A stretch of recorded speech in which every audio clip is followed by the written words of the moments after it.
नमस्कार.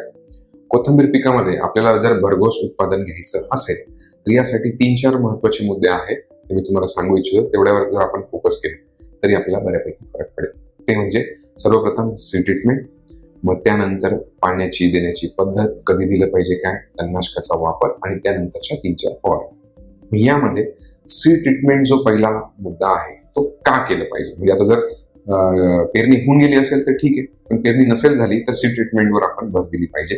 कारण की सीड ट्रीटमेंट केल्याने काय फायदा होतो, जर्मिनेशन चांगलं होतं, त्यानंतर रूट्स चांगले डेव्हलप होतात, पिकाचं पोषण चांगलं होतं आणि एकसारखी वाढ होण्यासाठी आणि नंतर 40-45 दिवसानंतर हार्वेस्टिंगसाठी एकसारखी मदत होते.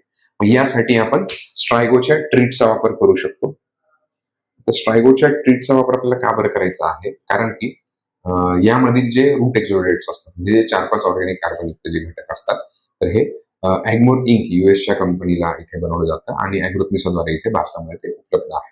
याचा फायदा असा होतो की मित्र जीवाणू, मित्र बुरशींची जी कॉलनीज आहेत त्या डेव्हलप होतात आणि आपल्या रूटच्या पेरिफेरीमध्ये आजूबाजूला तयार होतात. मग त्यामुळे आपल्याला न्यूट्रिएंटची उपलब्धता होते, जर्मिनेशन चांगलं होतं. हा पहिला मुद्दा. आता त्यानंतर पेरणी झाल्यानंतर जे काही आपण पाणी देतो, तर पाणी देणं महत्वाचं आहे, पण गरजेपेक्षा जास्तही पाणी नको आणि कमीही पाणी नको. याचं रिझन असं की जेव्हा गरजेपेक्षा जास्त पाणी होतं तर मातीच्या 2 कणांमध्ये जी हवा खेळती राहिली पाहिजे ती न राहता तिथे पाण्याची जागा वेढली जाते. मग त्याच्यामुळे शत्रुबुरशांचा प्रादुर्भाव होण्याचे चान्सेस आहे. म्हणजे आपण जे म्हणतो ना की उन्हाळ्यामध्ये शत्रुबुरशांचा म्हणजे फ्युझेरियमचा प्रादुर्भाव जास्त होतो. फ्युझेरियमचा प्रादुर्भाव होण्याचे कारण हेच आहे की जिथे ऑक्सिजन कमी आणि कार्बन डायऑक्साईड जास्त किंवा ऑक्सिजनच्या कमतरतेमुळे तिथे आणि तापमान वाढल्यामुळे तिथे बुरशीचा प्रादुर्भाव होण्याचा चान्सेस वाढत जातात. मग फ्युझेरियमच्या प्रादुर्भावामुळे आपली कोथिंबीर खराब व्हायला लागते, मारायला लागते. मग एकंदरीत आपलं उत्पादन नंतर घटतं. मग यासाठी सीड ट्रीटमेंट महत्वाची, पाण्याचं प्रमाण देणं महत्वाचं. त्यानंतर तणनाशक. आता तणनाशकामध्ये शक्यतो आम्ही रिकमेंड करत नाही, पण मग तणनाशकाचा वापर करत असताना हे आपल्याला लक्षात ठेवायचं आहे की तणनाशक कधी पण वापरत असताना आंबवणीच्या आसपास किंवा आंबवणीच्या नंतर आपण केलं पाहिजे. कारण की एकतर त्याच्यामध्ये जर जर्मिनेशन होऊन तण उतरलं आणि त्याच्या अगोदर आपली फवारणी होऊन गेली असेल लगेचच पहिल्या पाण्यासोबत, तर मग अडचण काय येणार की नंतर आपल्याला परत तण उगवणार आणि नंतर आपण त्याचं मेंटेनन्स करता येत नाही. नंतर मग मजुरी आणि खर्च वाढतात. त्यामुळे तणनाशकाचा वापर कधी काय केलं पाहिजे ते देखील महत्वाचं आहे. त्यानंतर हे सगळं करत असताना 3-4 फवारण्या आपल्याला घ्यायच्या आहे. पहिल्या फवारणीमध्ये आपल्याला 19-19-19 घ्यायचं आहे. त्याच्यामध्ये साफ पावडर घ्यायची आहे. त्यानंतर त्याच्यामध्ये ट्रीट घ्यायचं आहे आणि बायोविटर घ्यायचं आहे. आता ही पहिली फवारणी का बरं? 19-19ने इक्वल प्रमाणात एनपीके मिळणार, म्हणजे तिन्ही प्रकारच्या ज्या ग्रोथ अपेक्षित आहे आपल्या रूटची डेव्हलपमेंट, शूटची डेव्हलपमेंट, काडीची डेव्हलपमेंट ती आपल्या 19-19 मध्ये होणार. साफ मधील जे 2 बुरशीनाशक आहेत त्याच्यामुळे आपल्याला शत्रुबुरशींसाठी प्रिव्हेंटिव्ह आणि क्युरेटिव्ह कॉन्टॅक्ट सिस्टमिक पद्धतीने मदत होणार.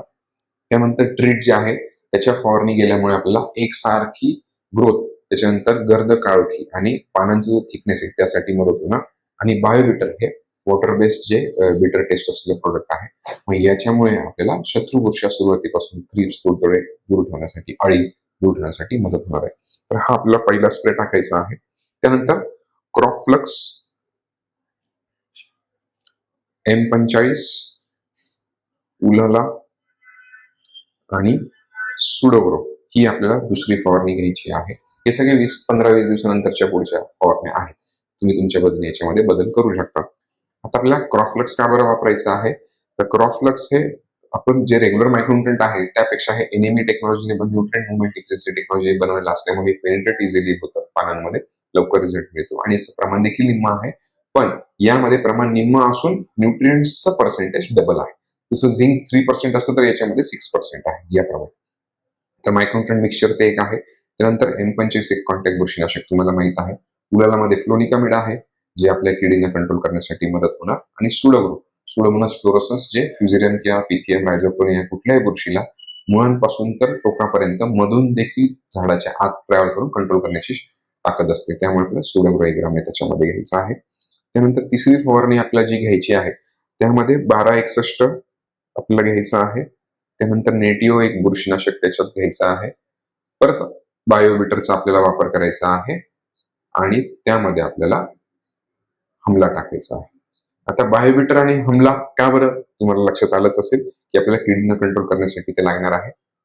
नेटिव्ह हे खूप सुंदर बुरशीनाशक आहे. त्यावेळेस जो करपा येण्याचे चान्सेस असतील 25 दिवसाच्या पुढे, तर ते कंट्रोल करण्यासाठी, मर कंट्रोल करण्यासाठी आपल्याला मदत होणार आहे. आणि 1261 मुळे काडीची जाडी, त्यानंतर पानांचा मोठा आकार आणि गर्द काळोखी होण्यासाठी आपल्याला 1261 गरजेचं आहे. ही एक तिसरी फवारणी. आणि चौथी आणि शेवटची फवारणी आपल्याला 0050 म्हणजे 0050 घ्यायचं आहे. त्यासोबत प्रिव्हीचं सिलिक्झॉल म्हणजे ऑर्थोसिलिसिक ऍसिड, स्ट्रेस कमी होण्यासाठी. त्यानंतर थायफोनेट मिथिल म्हणजे आपल्याला रोको घ्यायचा आहे. आणि त्यामध्ये आपल्याला CB plus, calcium boron zinc असलेलं सीएमसी टेक्नॉलॉजीचं सीबी प्लस हे आपल्याला घ्यायचं आहे. यामध्ये जर गरज पडली तर आपण थायमेथोक्झाम देखील टाकू शकतो, म्हणजे ऍक्टर. तर ह्या 4 फवारण्या आपल्याला गरजेच्या आहेत. आता हे एक जनरल रिकमेंडेशन आहे. यामध्ये 3-4 उत्पादनं आमची देखील आहेत. मी याच्यामध्ये तुम्हाला सांगितली स्पेशलिटी ग्रेड्स आहेत म्हणून हे तुम्हाला मी सजेस्ट केलं. आणि यानुसार तुम्ही तुमच्या कोथिंबीर पिकामध्ये जास्तीत जास्त उत्पादन घेण्यासाठी करू शकता. यामध्ये सुरुवात आपल्याला ट्रीटने करायची आहे. त्यानंतर आपला बायोविटा, क्रॉपफ्लक्स, सुडोग्रो आणि सीबी प्लस याचा नक्की वापर करायचा. तर हे सगळं करत असताना मॉइश्चर मेंटेन ठेवण्यासाठी आणि चांगले जास्तीत जास्त रूटच्या डेव्हलपमेंटसाठी आपण रिचार्ज पॉवर जेलचा वापर करू शकतो. तसेच बेसल डोस टाकायचा बाकी असेल किंवा नंतर टाकणार असाल तर आपल्या बेसल डोस मध्ये मिक्स करण्यासाठी आपण प्राईम 45 2 किलो आणि त्यासोबत ब्लेंड 100 ml असे कॉम्बिनेशन करून देऊ शकतो. आणि हे सगळं करत असताना तुम्हाला तुमच्या पिकानुसार याचं सविस्तर शेड्यूल बनवून पाहिजे असेल, कारण की हे एक जनरिक रिकमेंडेशन आहे. यामध्ये बदल करून काय कीड आहे, काय रोग आहे, काय अडचणी आहे, काय मर आहे, हे सगळं बघून तुम्हाला शेड्यूल पाहिजे असेल तर तुम्ही आम्हाला स्क्रीनवर दिलेल्या नंबरवर संपर्क करू शकता. धन्यवाद.